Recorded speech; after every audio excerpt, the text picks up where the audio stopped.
Hi అండి, నమస్తే. నేను మీ దేవి సుబ్రహ్మణ్యం. ఈరోజు మనం పాల తాలికలు చేసుకుందాం. ముందుగా స్టవ్ ఆన్ చేసుకుని పావు గ్లాస్ వరకు వాటర్ యాడ్ చేసుకుంటున్నానండి. పావు గ్లాస్ వాటర్ యాడ్ చేసుకుని అందులో చిటికెడు ఉప్పు యాడ్ చేసుకోవాలి.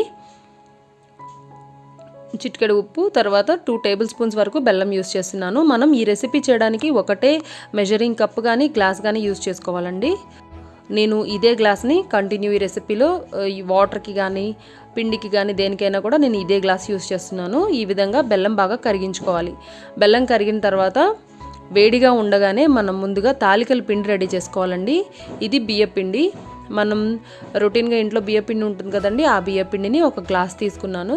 ఒక గ్లాస్ తీసుకుని ఈ వేడివేడిగా ఉండగానే ఈ వాటర్ ఇందులో యాడ్ చేసుకుని బాగా మిక్స్ చేసుకోవాలండి. వేడిగా ఉంటుంది, చేత్తో కలపలేం కాబట్టి కొంచెం స్పూన్తో కలుపుకున్న తర్వాత మనం చేత్తో ఈ విధంగా కలుపుకోవాలి. ఒకవేళ ఈ వాటర్ సరిపోలేదు, ఈ పావు గ్లాస్ వాటర్ సరిపోలేదంటే ఒక 2 టేబుల్ స్పూన్స్ వరకు నార్మల్ వేడి పాలు కానీ లేదా కొంచెం వేడి నీళ్లు కానీ యాడ్ చేసుకుని ఈ విధంగా కలిపి పక్కన పెట్టుకుందాము. ఇప్పుడు సేమ్ అదే ప్యాన్లో ఒక గ్లాస్ వాటర్ యాడ్ చేస్తున్నానండి. ఒక గ్లాస్ వాటర్కి 1/2 కప్పు బెల్లము, పావు కప్పు షుగర్ యాడ్ చేసుకుంటున్నాను. ఈ రెండింటిని కూడా బాగా కలిపేంత వరకు కలుపుకోవాలి.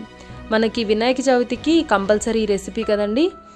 మన తెలుగువారి ఇళ్లలో కంపల్సరీ వినాయక చవితికి చేసుకునే రెసిపీ ఇది, పాల తాలికలు. ఈ పాల తాలికల్ని చాలా ఈజీగా మనం ఈ విధంగా చేసుకుని చూడండి, తప్పకుండా పర్ఫెక్ట్గా వస్తుంది. ఇలా బెల్లం కరిగిన తర్వాత వాటర్ని పక్కన పెట్టుకుందాము.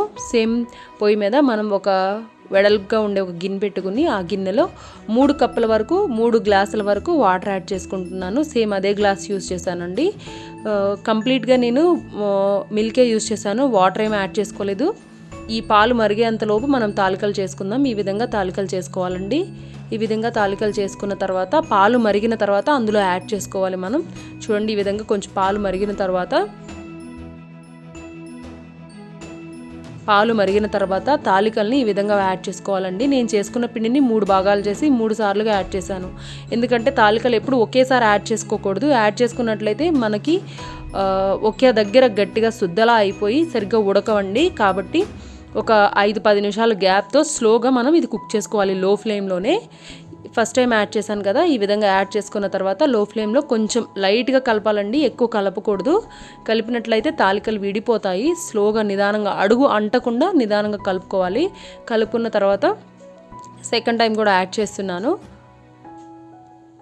రెండోసారి చేసిన తాలికలు కూడా యాడ్ చేసుకుంటున్నాను. ఈ విధంగా నేను 3 సార్లుగా యాడ్ చేసుకున్నానండి. తాలికల్ని 3 సార్లుగా యాడ్ చేసుకుని లో ఫ్లేమ్లో నిదానంగా కుక్ చేసుకోవాలండి.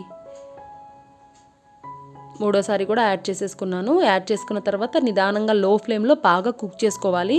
నేను ఇందులో వాటర్ ఎక్కువ యూస్ చేయలేదండి, ఎందుకంటే మనం బెల్లం వాటర్ ఒక గ్లాస్ యూస్ చేసాం కదా, సో సరిపోతుంది. కాబట్టి నేను ఇందులో కంప్లీట్ ప్యూర్ మిల్క్తోనే నేను ఈ తాలికలను ఉడికిస్తున్నాను. మిల్క్లో ఉడికినట్లయితే టేస్ట్ ఇంకా చాలా బాగుంటుంది అని ఈ విధంగా బాగా ఉడికించుకోవాలి. చూడండి, దగ్గరకు వచ్చేసింది కదా, ఈ విధంగా ఉడికించుకోవాలి.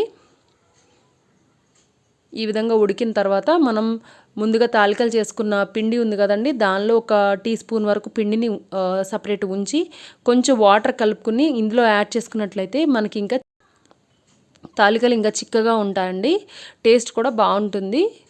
ఈ విధంగా బాగా కలుపుకున్న తర్వాత ఒకసారి కలుపుకోవాలండి. అడుగు రాకుండా నిదానంగా కలుపుకోవాలి, తాలికలు విడిపోతాయి. తాలికలు ఉడికాయో లేదో చెక్ చేసుకుందాం. చూడండి, ఈ విధంగా ఉడకాలి. ఈ విధంగా ఉడికినట్లయితే మనకు ఇది రెడీ అయిపోయినట్లే. ఇప్పుడు మనం దీన్ని ఈ విధంగా ఉడికిన తర్వాత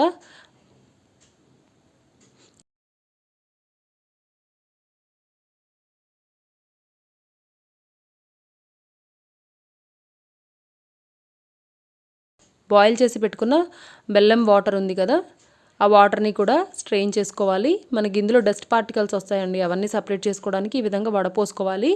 వడపోసుకుని ఒకసారి నిదానంగా కొంచెం కలుపుకుందాము. ఇప్పుడు స్టవ్ ఆన్ చేసుకుని తడకా ప్యాన్ పెట్టుకుని అందులో ఒక టేబుల్ స్పూన్ గీ యాడ్ చేశాను. గీ యాడ్ చేసుకున్న తర్వాత ఒక టేబుల్ స్పూన్ ఎండు కొబ్బరి ముక్కలండి, ఒక టేబుల్ స్పూన్ ఎండు కొబ్బరి ముక్కలు కొంచెం వేగిన తర్వాత ఒక టేబుల్ స్పూన్ జీడిపప్పు కూడా యాడ్ చేసుకున్నాను. ఈ జీడిపప్పు కూడా బాగా ఫ్రై చేసుకోవాలి. బాగా ఫ్రై చేసుకుని పక్కన పెట్టుకుందాము.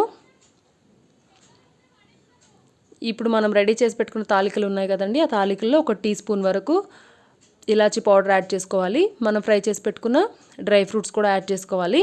యాడ్ చేసుకుని బాగా కలుపుకోవాలండి. చూడండి, ఈ విధంగా నిదానంగా కలుపుకోవాలి. ఈ విధంగా కలుపుకున్న తర్వాత మనం ఈ రెసిపీ రెడీ అయిపోయినట్లేనండి. వినాయకుడికి ఎంతో ఇష్టమైన రెసిపీ అనేది మనం చేసేసుకున్నాము. ఇప్పుడు దేవుడికి ఈ విధంగా నివేదన చేసుకుని అందరికీ సర్వ్ చేయండి. మీకు ఈ రెసిపీ నచ్చినట్లయితే ఫ్రెండ్స్ అండ్ ఫ్యామిలీ మెంబర్స్కి షేర్ చేసి మన ఛానల్ని సబ్స్క్రైబ్ చేయండి. Thank you for watching my icon TV.